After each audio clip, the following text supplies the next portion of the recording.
Good morning, team. This week we're working on a gun attack, and in this particular case, this is going to be a gun pointed towards your face or towards your head.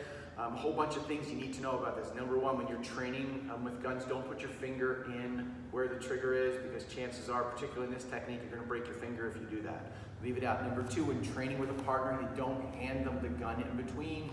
You step away, you lay the gun down, and you walk away from it and let the other person pick it up. And the reason for that is you just don't want to develop a bad habit. There were stories reported of a trooper that disarmed somebody and then by instinct just handed it back because that's what they do when they train. So they say you're not supposed to do that. The other thing is there's a whole series of things you want to say if and when you successfully disarm that person, and how to control them and how to control the situation for everybody's safety. Mr. M will talk through that whole process.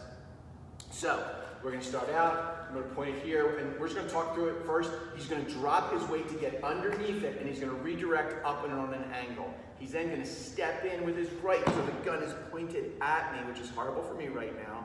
He's now going to pull it out, step back, and then he'll go through the process of tap, wrap.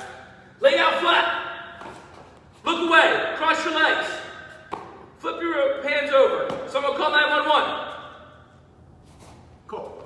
So the tap and rack stuff that he did,